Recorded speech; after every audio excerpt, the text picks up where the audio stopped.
जगन्नाथ स्वामिन् नयनपथगामी भवतु मे।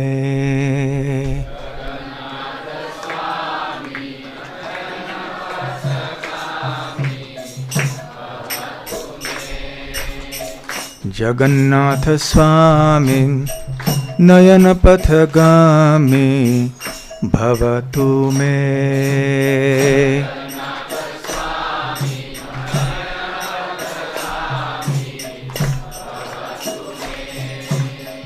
जगन्नाथ स्वामी नयनपथगामी भवतु मे।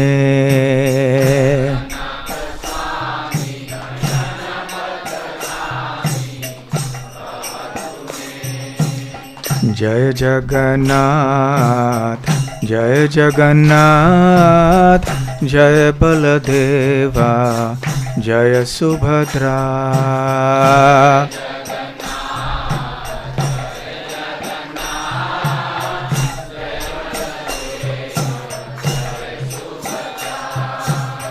जय जगन्नाथ जय जगन्नाथ, जय बलदेवा जय सुभद्रा।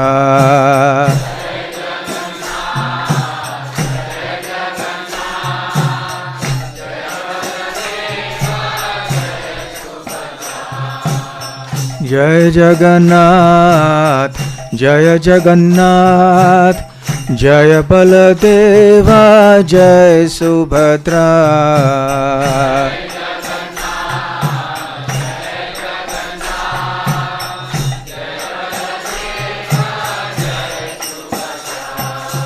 जगन्नाथ स्वामी नयन पथगामी नयन पथगामी भवतु मे।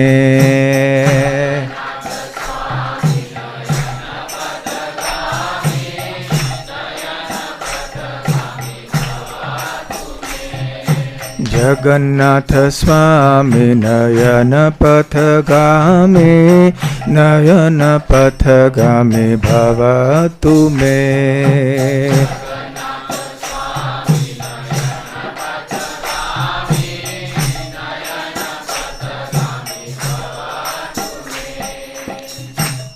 श्री जगन्नाथ बलदेव सुभद्रा श्री सुदर्शन की जय।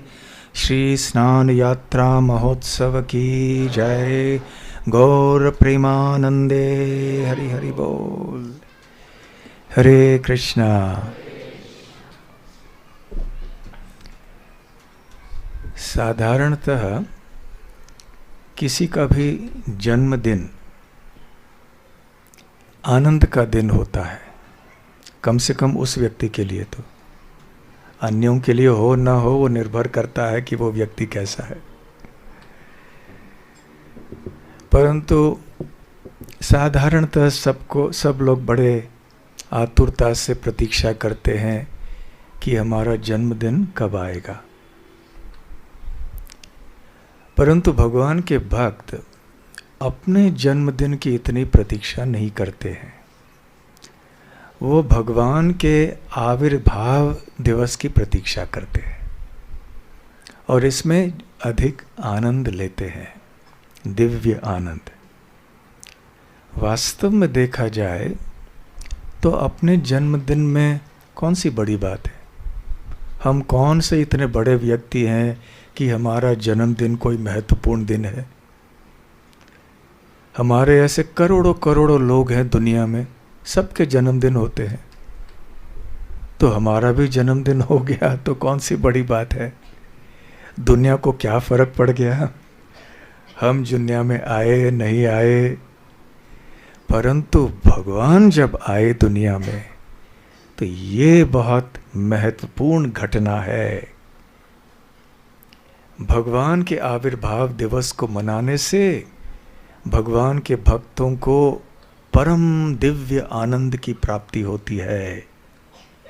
वो आध्यात्मिक जीवन में प्रगति करते हैं और बहुत धूमधाम से, भक्ति भाव से, श्रद्धा से उत्सव मनाते हैं। और ऐसे उत्सव मनाने से हर एक व्यक्ति भक्ति के समस्त अंगों का पालन करता है, चाहे वो श्रवण हो, कीर्तन हो, स्मरण हो, वंदन हो, अर्चा विग्रह की सेवा हो। जितने भी भक्ति के विविध अंग हैं उनका पालन अवश्य ऐसे उत्सवों के दिन पर होता है। वैसे भी भगवान श्री कृष्ण ने भगवद गीता में बताया है कि ये भौतिक सृष्टि दुख का आलय है, इसमें दुख के सिवाय कुछ नहीं मिलना है हमें। यदि हम इस दुख भरे भौतिक समुद्र से हमेशा के लिए मुक्त होना चाहते हैं और भगवान के धाम में जाके उनके सानिध्य को प्राप्त करना चाहते हैं, उनके नित्य लीला में प्रविष्ट होना चाहते हैं और हमेशा के लिए ये जन्म मृत्यु के चक्र से छुटकारा पाना चाहते हैं, तो हमें क्या करना चाहिए? जन्म कर्म च मे दिव्यम एवं यो वेत्ति तत्वतः त्यक्त्वा देहम पुनर्जन्म नैति मामेति सो अर्जुन।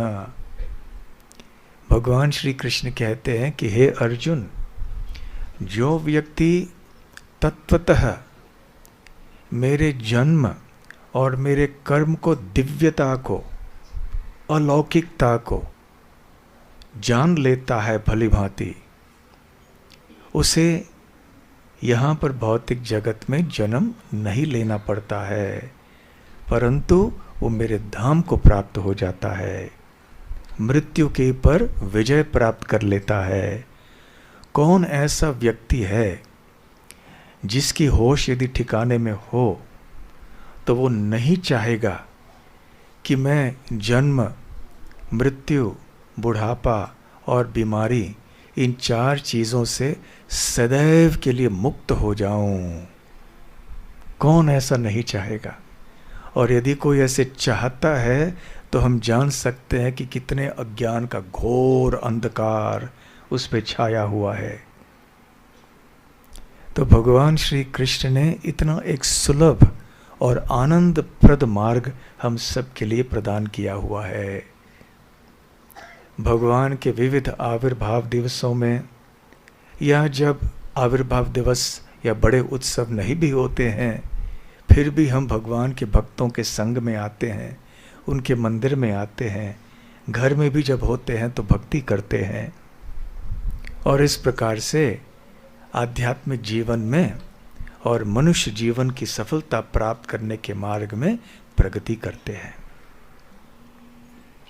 अब भगवान के विविध रूप हैं जिनके नाम हम सब जानते हैं और उनके जन्मदिनों को भी हम जानते हैं जो कि बहुत प्रसिद्ध हैं। भगवान श्री कृष्ण के जन्मदिन का नाम क्या है? जन्माष्टमी, या कभी कभी गोकुलाष्टमी भी बोलते हैं। भगवान श्री रामचंद्र के जन्मदिन का नाम क्या है? राम नवमी। श्री नरसिंहदेव भगवान का जन्मदिन क्या है? नरसिंह चतुर्दशी। श्री गौरांग महाप्रभु के आविर्भाव दिवस का नाम क्या है? गौर पूर्णिमा।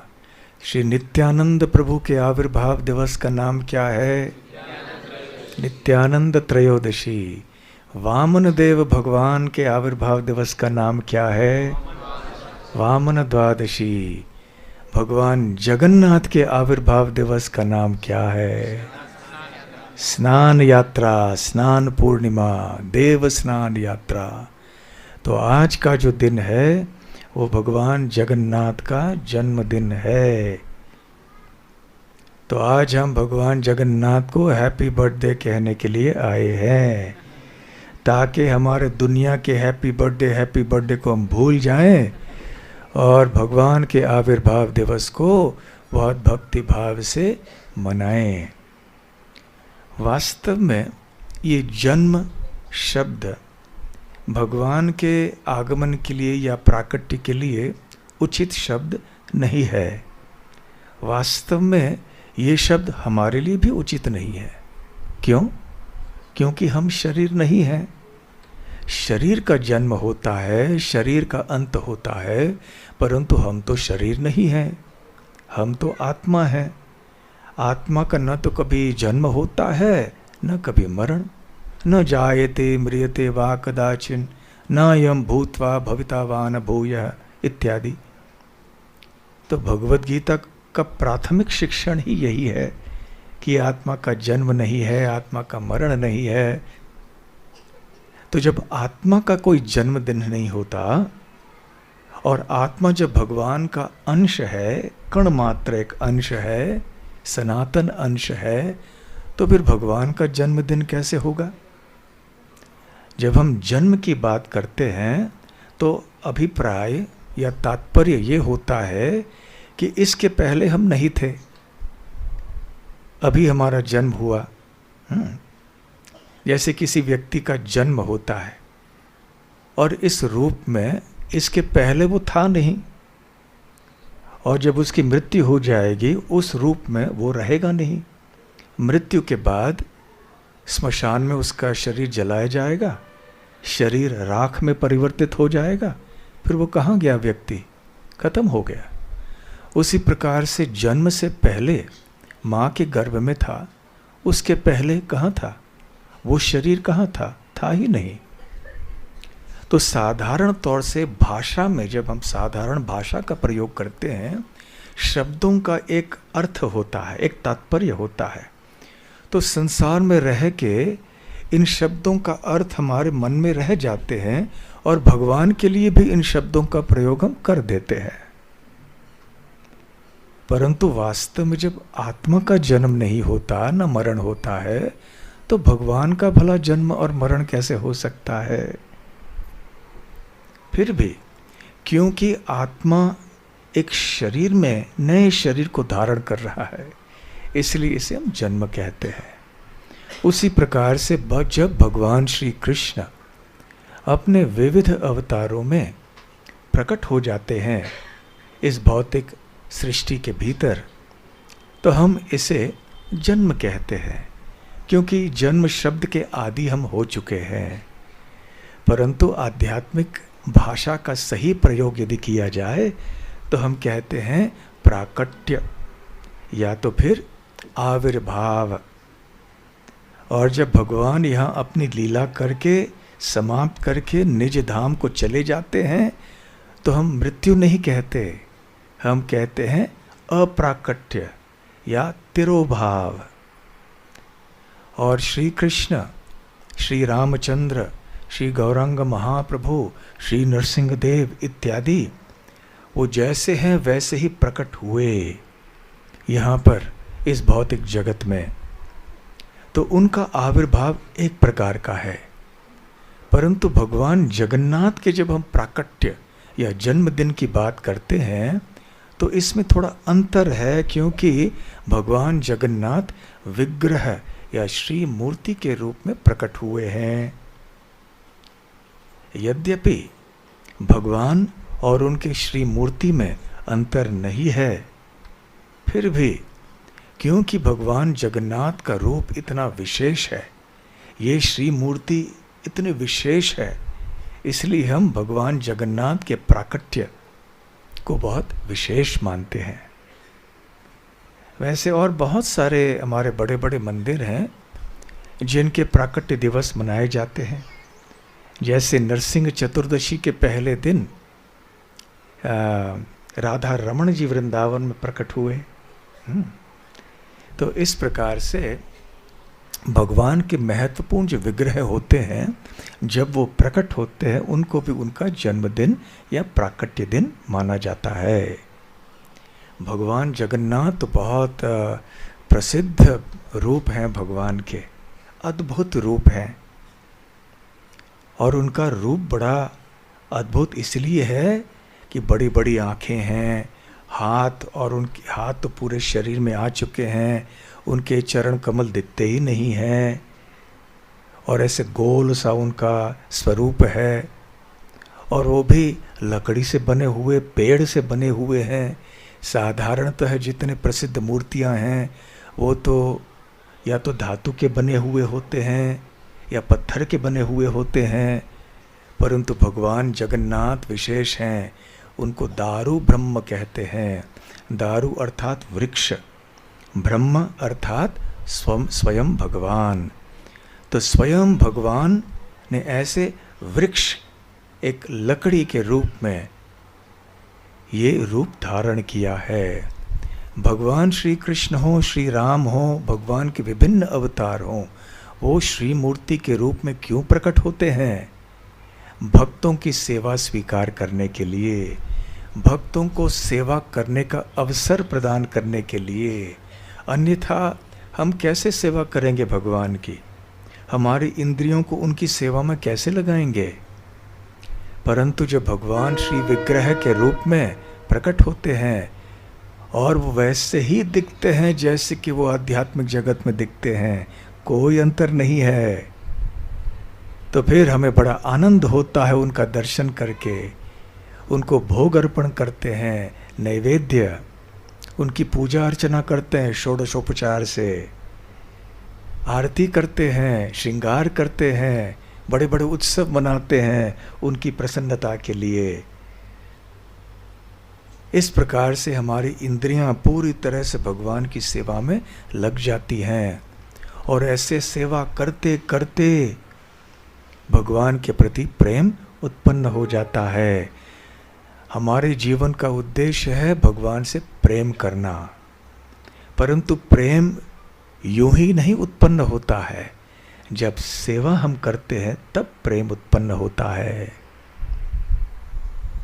साधारणतः आधुनिक काल में अब ये एक प्रथा हो चुकी है कि कोई युवक और युवती मिलते हैं, प्रेम करते हैं, फिर विवाह होता है। परंतु वैदिक सभ्यता में क्या होता था? युवक और युवती का विवाह होता था, फिर प्रेम हो जाता था बाद में।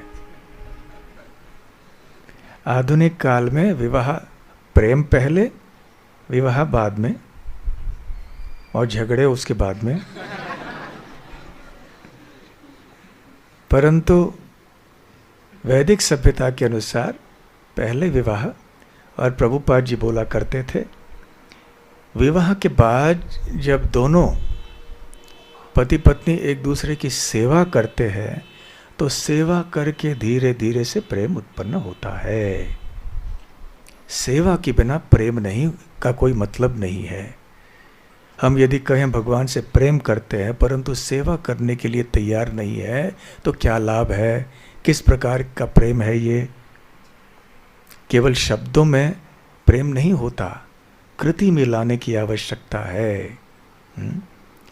तो उसी प्रकार से जब हम भगवान की श्री मूर्ति का दर्शन करते हैं, उनकी सेवा करते हैं, तो हमारे हृदय में उनके प्रति प्रेम उत्पन्न हो जाता है।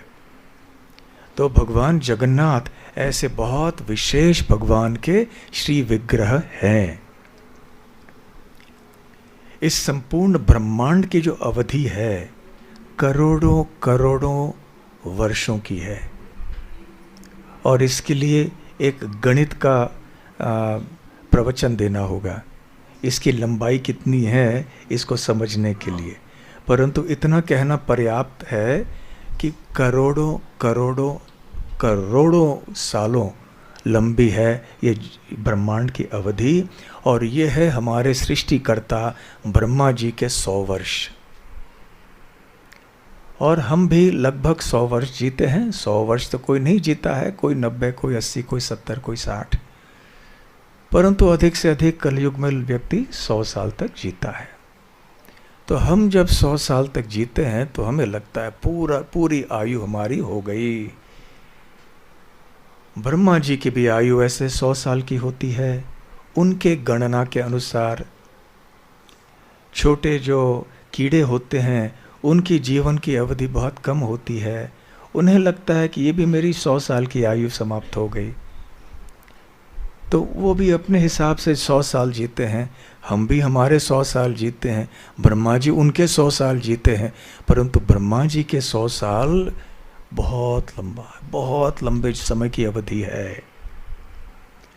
तो ब्रह्मा जी के 100 सालों के पहले 50 साल में एक बहुत विशेष भगवान के रूप हैं, जो सबसे महत्वपूर्ण विग्रह हैं, जो धरातल संपूर्ण विश्व बल के लोगों के ऊपर कल्याण करने के लिए प्रकट हुए हैं। उनका नाम है नील माधव। और वही नील माधव ब्रह्मा जी के दूसरे आधे भाग में 50 वर्षों में जगन्नाथ के नाम से जाने जाते हैं। तो जो भगवान जगन्नाथ पुरी में अब विराजमान हैं, उनके भाई और बहन बलराम और सुभद्रा के साथ, उनके साथ में सुदर्शन भी हैं, उनके भक्त। तो ये विशेष हमारे ब्रह्मा जी के द्विपरार्ध, दूसरे परार्ध, जीवन के दूसरे भाग के अधिष्ठाता देव हैं संपूर्ण ब्रह्मांड के लिए। तो संक्षेप में एक कथा बताऊंगा आपको। पूरी कथा बताने के लिए अब समय नहीं है, क्योंकि स्नान यात्रा उत्सव के बारे में भी कुछ चर्चा करना आवश्यक है। तो मालवा के राजा थे सत्ययुग में, जिनका नाम था इंद्रद्युम्न। वो भगवान कृष्ण के शुद्ध भक्त थे और अपने राज्य को भी बहुत अच्छी तरह से संभालते थे। और उनके दरबार में अनेक संत ऋषि मुनि आते थे और राजा उनके साथ वार्तालाप करते थे, कुछ सीखते थे, उनसे प्रश्न करते थे। और एक बार उन्हें ऐसे समझ आया कि ऐसे भी एक भगवान के रूप हैं जो अति सुंदर है। और भगवान राजा इंद्रद्युम्न जानना चाहते थे कि ये कौन से भगवान के रूप है, मैं दर्शन करना चाहता हूँ। उस दिन के बाद वो अति बेचैन हो गए, क्योंकि उनको भगवान का उस रूप का दर्शन नहीं हो पा रहा था। तो उन्होंने अपने एक मंत्री को वहाँ भेजा। उस मंत्री का नाम था विद्यापति। तो वो चले गए, जैसे एक तीर्थयात्री ने वर्णन किया था कि समुद्र के तट में उत्कल क्षेत्र में पुरुषोत्तम क्षेत्र नाम का स्थान है, और वहाँ पे एक नीले रंग का पर्वत है, जिसको क्या कहते हैं, नीलाचल या नीलाद्रि। अचल या अद्रि अर्थात पर्वत। और वहाँ के निकट ही एक कुंड है, और वहाँ एक वट वृक्ष है जिसको कल्प वट कहते हैं। उस कल्प वट के पास में एक कुंड है जिसको रोहिणी कुंड कहते हैं। रोहिणी कुंड का जल साधारण नहीं है।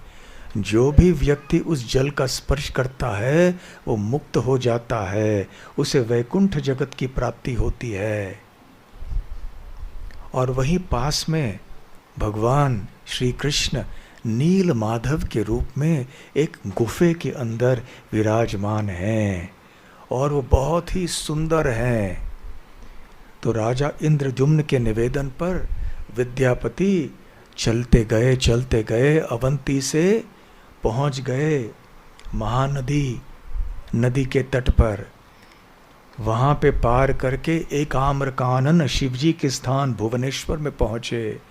वहाँ से और आगे चलते चलते नीलाचल तक पहुँचे। वहाँ घना जंगल था, और वहाँ अंततः वो पहुँच गए उस स्थान में।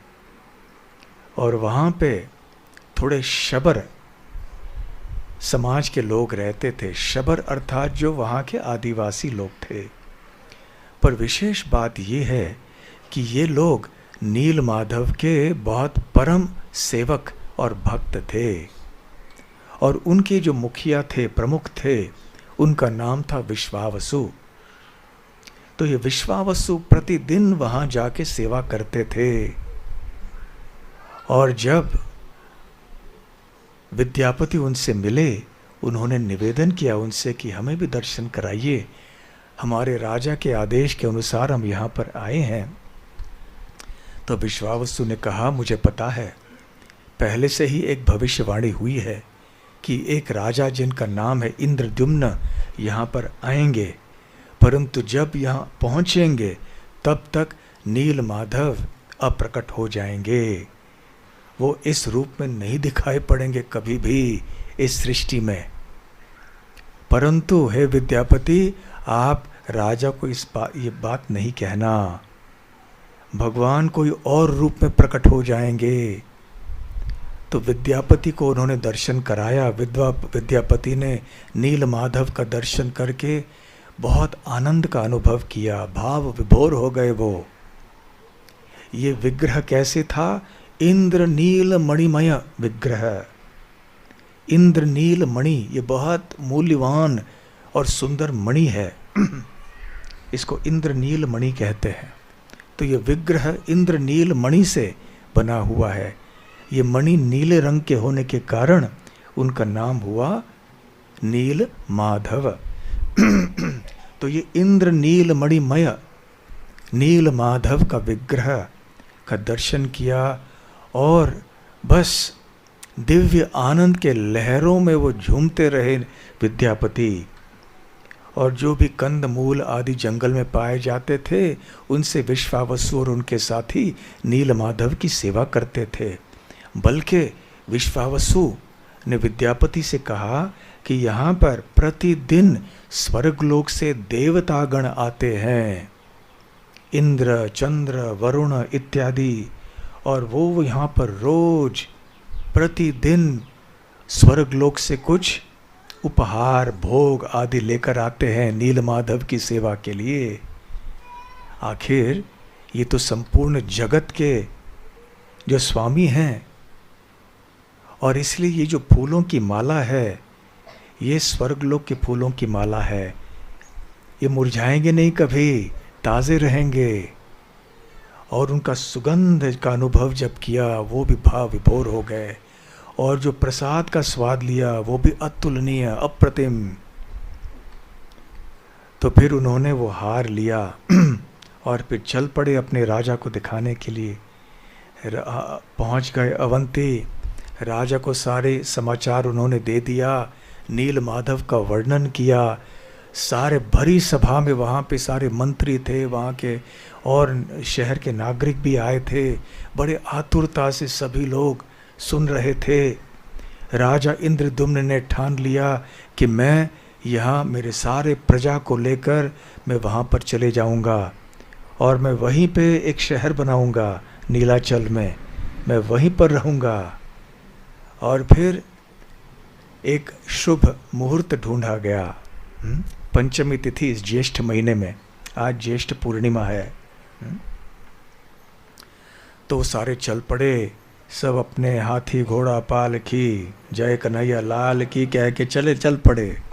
कोई घोड़े पे, कोई रथ में, कोई हाथी पे, कोई ऐसे। आजकल के जीवन में ये तो संभव नहीं है।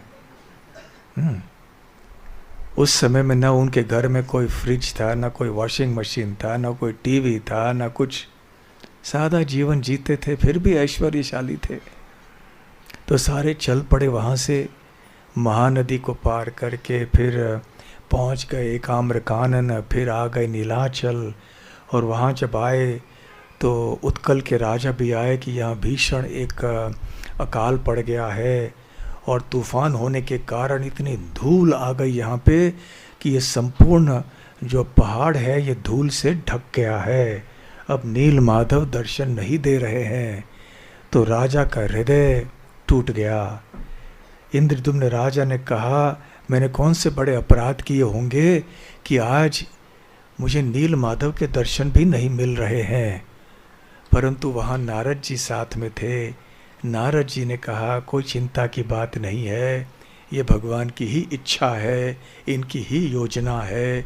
अभी समय आ चुका है कि भगवान नील माधव का रूप में अपने आप को प्रदर्शित नहीं करेंगे। वो अभी एक दूसरा रूप स्वीकार करेंगे, और उस दूसरे रूप के प्राकट्य में आपकी भूमिका बहुत महत्वपूर्ण है। भगवान ने आपको चुना है इस प्राकट्य लीला के लिए।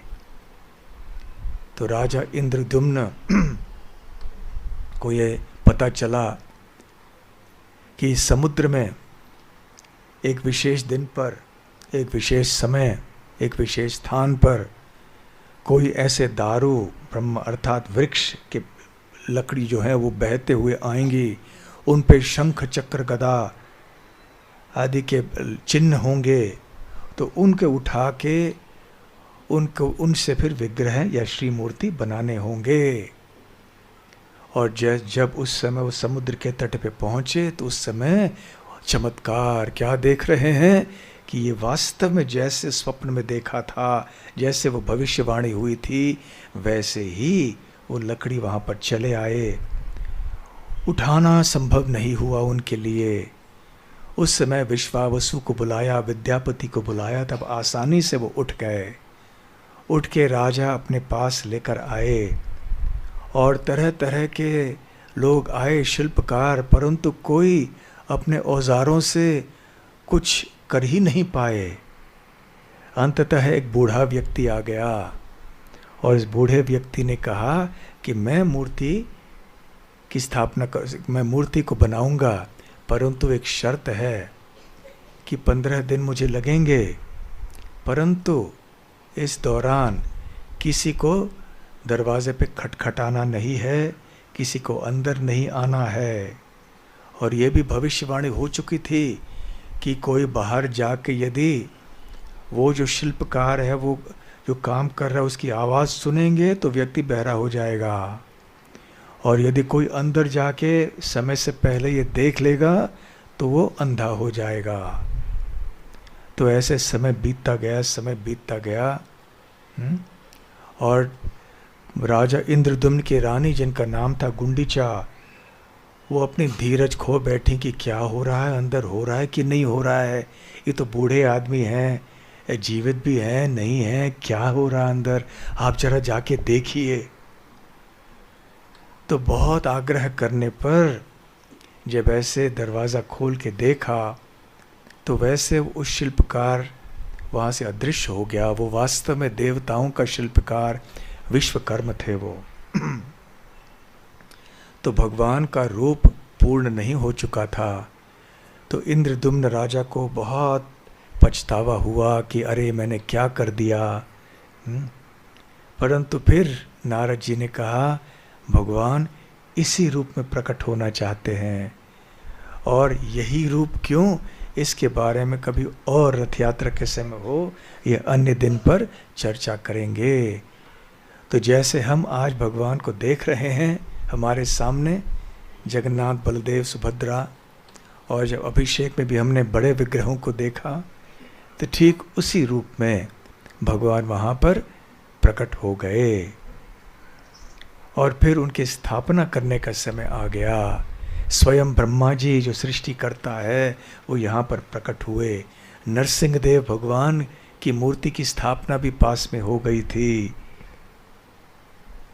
और उस समय सबसे पहले तो भगवान के लिए सारी व्यवस्था की गई और फिर उनका अभिषेक हुआ। वो इसी दिन पर हुआ।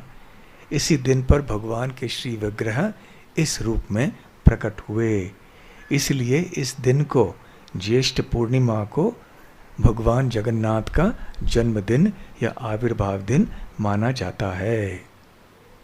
इस दिन को स्नान पूर्णिमा कहते हैं, या स्नान यात्रा कहते हैं, या देव स्नान यात्रा, या देव स्नान पूर्णिमा ऐसे कहते हैं। तो बड़े धूमधाम से जगन्नाथपुरी में यह उत्सव मनाया जाता है। अभी भगवान स्नान क्यों करते हैं? हम स्नान क्यों करते हैं? हम लोग क्यों स्नान करते हैं? शरीर गंदा हो जाता है, शरीर में धूल बैठ जाता है, गंदगी बैठ जाती है, पसीना आ जाता है, तो इसलिए अपने आप को साफ करना आवश्यक होता है, क्योंकि ये भौतिक शरीर का गुण है, लक्षण है। परंतु भगवान का रूप तो दिव्य है ना, फिर भगवान को स्नान करने की आवश्यकता क्या है? वैसे पूछा जाए तो भगवान को खाने की भी आवश्यकता क्या है? भगवान को किसी भी चीज़ की आवश्यकता नहीं है। परंतु जैसे हम पहले कह रहे थे, भगवान अपने भक्तों को अपनी सेवा में लगाना चाहते हैं। अपने भक्तों के साथ प्रेम का आदान प्रदान करना चाहते हैं, इसलिए अवसर दे देते हैं। तो जैसे हम लोग भी खाते हैं, थाली में जो भोजन एक आदमी के लिए होता है, उतना ही भगवान को भोग चढ़ाया जाता है। भगवान भी ऐसे 10-15 मिनट लेते हैं भोजन लेने के लिए। जैसे हम लोग स्नान करते हैं, भगवान को भी स्नान कराया जाता है।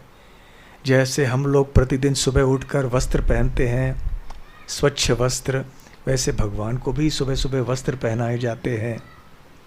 जैसे हम लोग रात में और कभी कभी दोपहर में भी सो जाते हैं, तो भगवान को भी रात में सुलाया जाता है।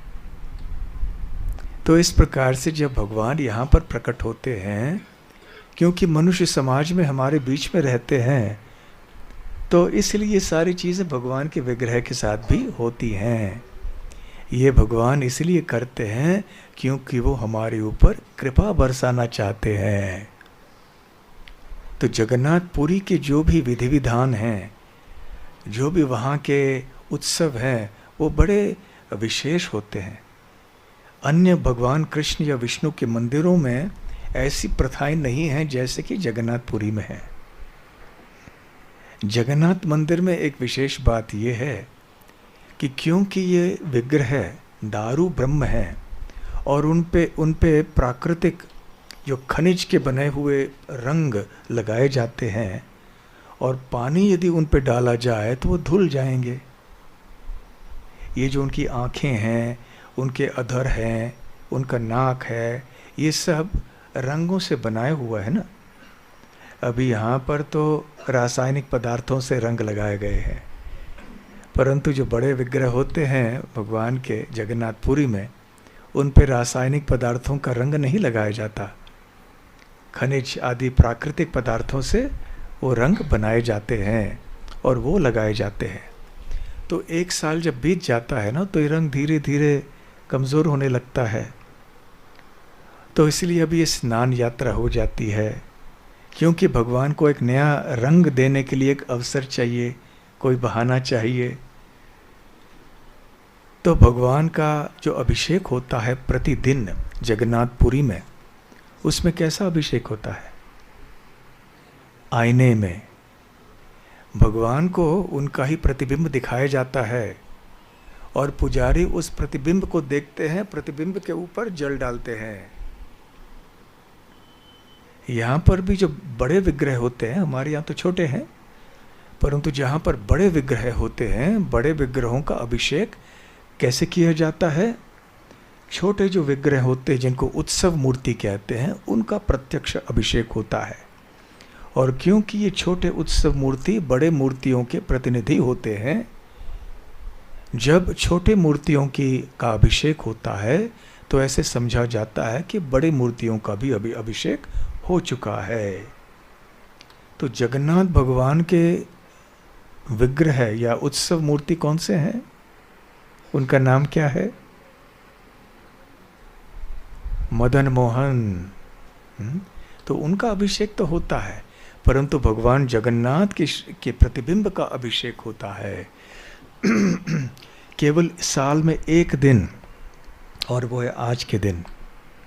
भगवान जगन्नाथ, बलदेव और सुभद्रा और सुदर्शन गर्भगृह से बाहर लाए जाते हैं और उनका स्नान होता है, प्रत्यक्ष स्नान होता है, आईने में नहीं। जैसे आज हमने किया वैसे स्नान होता है। तो अंदर से उनको ले आते हैं। ज्येष्ठ पूर्णिमा, आज का दिन ज्येष्ठ पूर्णिमा है। आज के दिन प्रातः काल में बहुत पहलवान भक्त जो होते हैं दई, तब वो उनको उठाकर ले आते हैं। भगवान का विग्रह बहुत भारी होता है, तो बहुत सारे लोग ऐसे ले आते हैं। इसको पहंडी कहते हैं या पहंडी विजय। तो अंदर से बाहर मंदिर के प्रांगण में भगवान के विग्रहों को ले जाया जाता है। वहाँ पे एक स्नान मंडप तैयार होता है। उस स्नान मंडप में एक स्नान वेदी होती है। उस स्नान वेदी के ऊपर भगवान के ये चार रूप जो हैं, चार विग्रहों को बिठाया जाता है और यहाँ स्नान की तैयारी होती है। एक कुआं है जिसका नाम है सुना कुआं, जो मंदिर के पास में ही है, और वहाँ से 108 मटके भर के जल लाए जाते हैं। ये कलश हैं तांबे के और सोने के मिश्रित। और जो लोग उनको सुआर या बोलते हैं, जो शबर वंश के हैं, जो विश्वावसु के वंशज हैं, वो अपने मुख पे और नाक पे पट्टी डालते हैं, जैसे हम लोग कोरोना काल में डालते थे। वो डालते हैं ताकि कम से कम उनके सांस आदि से भी उस जल का प्रदूषण न हो जाए, क्योंकि भगवान को जो भी अर्पण करना होता है वो शुद्ध होना चाहिए। तो फिर ऐसे वो एक कतार में आते हैं कि पीछे 108 ऐसे कलश जल के लेकर आते हैं। भोग मंडप में रखते हैं जहाँ पे रसोई होती है।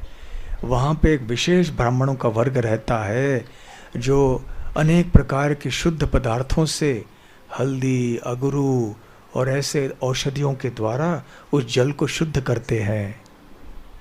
फिर वो सारे जो कलश हैं वो ले आए जाते हैं। 35 कलश जगन्नाथ के लिए, 33 कलश बलराम के लिए, 22 कलश सुभद्रा के लिए, 18 कलश सुदर्शन के लिए। इस प्रकार से 108 कलश से अभिषेक होता है, जलाभिषेक, जल का अभिषेक।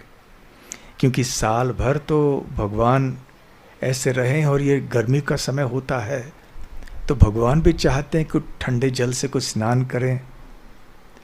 तो ये जो स्नान मंडप और स्नान वेदी है, ये बाहर प्रांगण में होने के कारण और ऊंचा होने के कारण मंदिर के बाहर जो सड़क पे खड़े होने वाले लोग हैं वो भी दर्शन कर सकते हैं।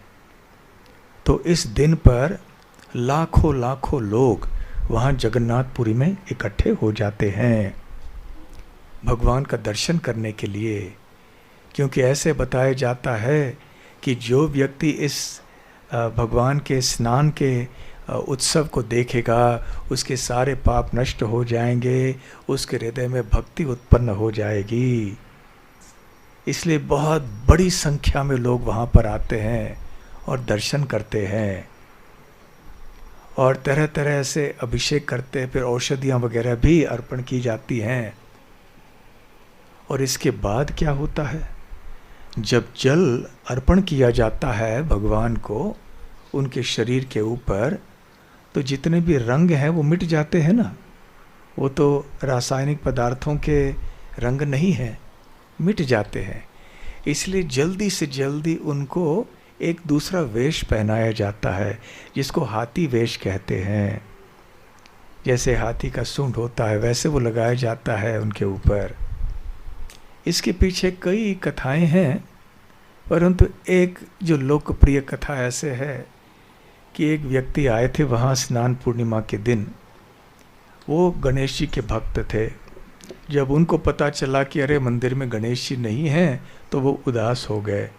तो भगवान जगन्नाथ उनके स्वप्न में आए और कहने लगे, आओ आओ कोई बात नहीं, दर्शन करो।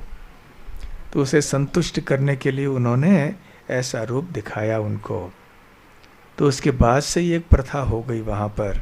तो इसको हाथी वेश कहते हैं।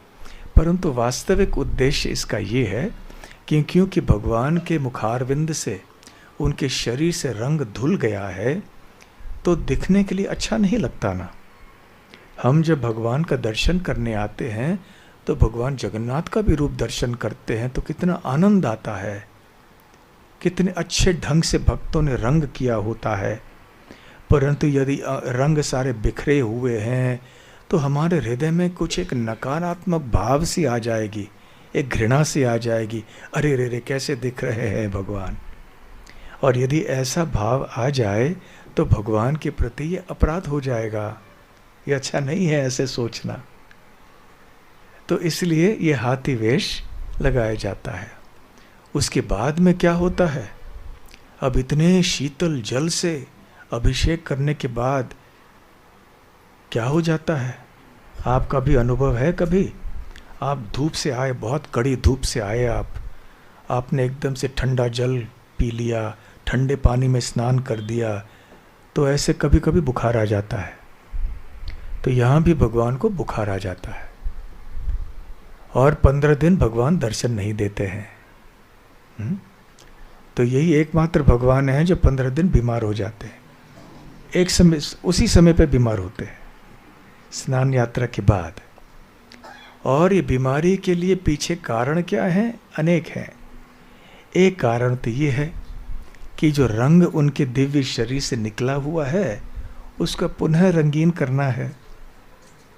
तो इसलिए क्या होता है कि 2-2 दिन एक एक प्रकार का रंग लगाया जाता है और फिर एक दिन जो भी कुछ बचा हुआ है उसके लिए रखते हैं। तो ऐसे 7 बार ऐसे किया जाता है। तो 14 दिन और एक दिन अंत में 15 दिन।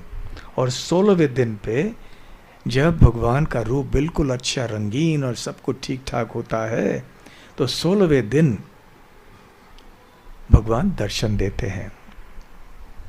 रथ यात्रा आषाढ़ के द्वितीय तिथि को होती है। अभी कल से आषाढ़ शुरू होगा। तो उसके पहले वाले दिन नेत्रोत्सव होता है। नेत्रों के लिए उत्सव, हमारे नेत्रों के लिए उत्सव। अन्यथा ये भी बोल सकते हैं कि भगवान की आँखों का दर्शन सभी लोग भी कर सकते हैं। जब भगवान की श्री मूर्ति की प्राण प्रतिष्ठा होती है तो प्राण प्रतिष्ठा के अंतर्गत ये नेत्रोन्मिलनम चक्षुोन्मिलनम ऐसे कहते हैं ये उत्सव को, जिसमें भगवान की आंखों में पट्टी बांधी जाती है और फिर वो पट्टी खोली जाती है और बहुत से विधि आदि होते हैं जो करते हैं भक्त। तो भगवान की दृष्टि आ जाती है। तो उस समय भगवान का दर्शन करने से बहुत लाभ मिलता है। इसलिए नेत्रोत्सव के समय भी अधिक संख्या में लोग वहाँ पर एकत्र हो जाते हैं। उसके बाद फिर रथ यात्रा का महोत्सव होता है। तो ये एक कारण है कि उनका अंगराग, उनको फिर से अंग पे रंग लगाने के लिए एक अवसर चाहिए, समय चाहिए, इसलिए उस समय वो दर्शन नहीं देते हैं। तो इस 15 दिन के समय को कहते हैं अनवसर। वो समय जब भगवान की पूजा नहीं की जाती। तो दूसरी बात है कि वहाँ पे जो शबर विश्वावसु के वंशज हैं वो उनकी 15 दिन में सेवा करते हैं। जो साल भर में ब्राह्मण पंडे सेवा करते हैं उनको अनुमति नहीं है ये अनवसर के समय जगन्नाथ की सेवा करने के लिए। और ये दैत लोग होते हैं जो विश्वावसु के वंशज हैं, वो भगवान जगन्नाथ का देखभाल करते हैं जबकि उनकी तबीयत ठीक नहीं होती है। और भगवान जगन्नाथ को वो तरह तरह के औषधियाँ देते हैं, दशमूल आदि फल देते हैं, फल का रस देते हैं। और फिर भगवान को कभी कभी और कुछ भी आवश्यक होता है वो जो भी कर लेते हैं। भगवान दर्शन नहीं देते हैं उस समय। तो ये भी दूसरा कारण है कि वो ऐसे ये दैत भक्तों को भी सेवा में लगाना चाहते हैं। तो ये प्रथा अनादिकाल से चलती आई है, आज तक ये चल रही है प्रथा। तो उस समय जब भगवान जगन्नाथ दर्शन नहीं देते हैं तो सारे जगन्नाथ के पुरी के जो भक्त हैं वो पास में कहाँ चले जाते हैं? अलारनाथ चले जाते हैं। और वहाँ अलारनाथ जो है भगवान विष्णु की मूर्ति हैं। ऐसे माना जाता है कि भगवान जगन्नाथ वहाँ पर प्रकट हो जाते हैं, इसलिए दर्शन करने के लिए भक्त लोग वहाँ जाते हैं। श्री चैतन्य महाप्रभु जब जगन्नाथपुरी में निवास करते थे तो वो भी स्नान यात्रा के बाद अलारनाथ में जाते थे। वहाँ 15 दिन रहकर प्रतिदिन अलारनाथ का दर्शन करके फिर नेत्रोत्सव के लिए यहाँ पर जगन्नाथपुरी में लौट के आ जाते थे। तो इस प्रकार से ये स्नान यात्रा का महोत्सव मनाया जाता है। स्नान के बाद जगन्नाथ, बलदेव, सुभद्रा और सुदर्शन इनको अंदर ले जाया जाता है। मदन मोहन दर्शन वो रहते हैं मंदिर में, और उनको एक विशेष कमरे में ले जाया जाता है जहाँ उनका अंग राग होता है, और जब फिर से वो दर्शन देते हैं तो ऐसे लगता है कि बिल्कुल ताज़े तरुण हैं। इसलिए इस नेत्रोत्सव को नव यौवनोत्सव भी कहते हैं, कि अभी नव एक युवक जैसे दिख रहे हैं, ताज़े दिख रहे हैं भगवान अपने नए नए रंग से आभूषित होकर। तो इस प्रकार से ये स्नान यात्रा का सुंदर उत्सव मनाया जाता है, और मनाया जा रहा है अनेक वर्षों से। तो हमारे मंदिर में भी यहाँ जगन्नाथ, बलदेव, सुभद्रा और सुदर्शन आने वाले 15 दिनों तक दर्शन नहीं देंगे। फिर नेत्रोत्सव के दिन पुनः दर्शन भगवान के हो जाएंगे। तो इस प्रकार से ये सुंदर उत्सव है। हमारा अहो सौभाग्य है कि आज हम भी ये मना पाए, भगवान के संतुष्टि के लिए बड़े भक्तिपूर्ण उत्सवों में शामिल होके हमारे भक्ति के रास्ते में हम प्रगति कर सकते हैं। श्री श्री जगन्नाथ बलदेव सुभद्रा मई की जय। देव स्नान यात्रा की जय। निताय गौर प्रेमानंदे। हरि हरि बोल। हरे कृष्णा। कोई प्रश्न है किसी के? हाँ, माइक दीजिए। हरे कृष्ण महाराज जी। जगन्नाथ जी ब्रह्मा जी के 50 साल के बाद प्रकट होते हैं, तो इस ब्रह्मा जी के इस दिन के मनवंतर, पहले मनवंतर में प्रकट हुए, या ब्रह्मा जी के कौन से दिन प्रकट हुए, ऐसे कुछ नहीं पता कि कितने साल पहले जगन्नाथ जी प्रकट हुए? इसका अनेक वर्ष हो गए। ये ब्रह्मा जी के 50 साल समाप्त हो गए। 50 साल समाप्त होने के बाद ये ब्रह्मा जी का पहला दिन है, और लगभग ब्रह्मा जी के 12 बज गए होंगे। उनका दोपहर चल रहा होगा अभी, क्योंकि दिन के 14 मनवंतर होते हैं, हमारा 7वां मनवंतर चल रहा है। तो लगभग ब्रह्मा जी के 11, साढ़े 11, 12 ऐसा कुछ बजा होगा ब्रह्मा जी के लिए। तो वैसे देखा जाए तो ब्रह्मा जी की दृष्टि से तो कुछ भी नहीं, परंतु हमारे दृष्टि से देखा जाए तो बहुत लंबा समय बीत गया है। जी, जगन्नाथ जी पूरे 14 लोकों में अधिष्ठाता देव रहते हैं। बिल्कुल बिल्कुल, इसलिए तो देवलोक से भी आते हैं दर्शन करने के लिए। बल्कि हम कितने भाग्यशाली हैं, जैसे बद्रीनाथ में भी कहा जाता है कि जाड़े के मौसम में जब मंदिर बंद रहता है, ठंड बहुत होती है वहाँ पर, तो उस समय नारद मुनि पुजारी बनते हैं, और देवलोक से भी वहाँ उतर के आते हैं दर्शन करने के लिए बद्रीनाथ जी की। उसी तरह से यहाँ पर भी जगन्नाथ में, पुरी में देवलोक से भी आते हैं दर्शन करने के लिए। स्वर्गलोक में जगन्नाथ जी का विग्रह नहीं है। विग्रह यहाँ पर है, तो हम स्वर्ग लोक के निवासियों से अधिक भाग्यशाली है। तो जो लोग स्वर्ग लोक की ये सब स्वाहा स्वाहा करके यज्ञ, कर्मकांड यज्ञ कहते हैं ना, उनके लिए संदेश अच्छा है कि जो सौभाग्य हमें यहाँ उपलब्ध है वो स्वर्गलोक में भी नहीं मिलता। स्वर्गलोक में हाँ सोमरस मिल जाएगा, नंदन कानन वन मिल जाएगा, अप्सराएं मिल जाएंगी, परंतु ये नहीं मिलेगा।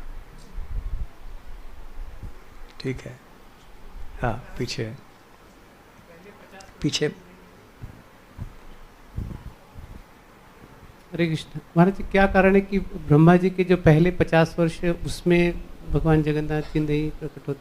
कुछ विशेष कारण है या? भगवान नील माधव के रूप में प्रकट होना पसंद करते हैं, वो उनका रूप है। तो उनकी इच्छा है कि पहले 50 साल में ब्रह्मा जी के मैं इस रूप में प्रकट हो जाऊं, बाद वाले 50 साल में इस रूप में, जगन्नाथ के रूप में मैं प्रकट हो जाऊं। तो वही नील माधव हैं जो कि अभी इस रूप में प्रकट हुए हैं। ठीक है कोई अंतिम प्रश्न? हाँ, यहाँ माइक दीजिए जल्दी।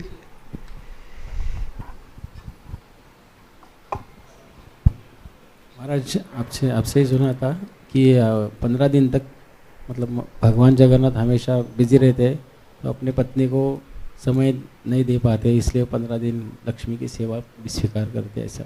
हाँ, वो भी है, क्योंकि समय बीत रहा था, बहुत सी चीज़ें हमने नहीं बताई।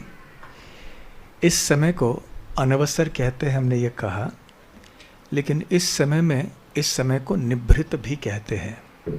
तो श्रील प्रभुपाद जी समझाते हैं कि निभृत का तात्पर्य है कि भगवान जगन्नाथ एकांत में रहते हैं अपनी पत्नी लक्ष्मी देवी के साथ, क्योंकि बाकी 350 दिन या 355 दिन जितने भी हैं, उसमें भगवान जगन्नाथ दर्शन देने में, अपने भक्तों के साथ रहने में इतना व्यस्त रहते हैं कि अपने पत्नी के लिए समय नहीं दे पाते हैं, लक्ष्मी देवी के लिए।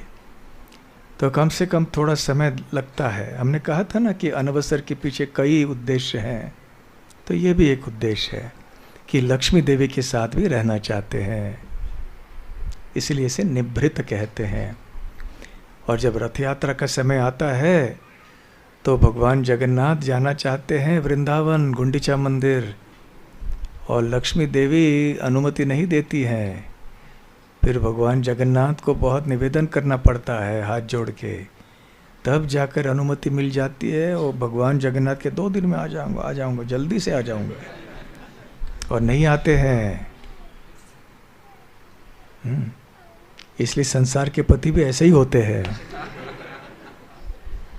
अभी आता हूँ, 2 दिन में 2 में आता हूँ, नहीं आते, फिर देर से अपने समय पे आते हैं। हाँ, तो ये भी एक कारण है। श्री श्री जगन्नाथ बलदेव सुभद्रा मई की जय, श्रील प्रभुपाद की जय। गौर प्रेमानंदे, हरि हरि बोल, हरे कृष्णा।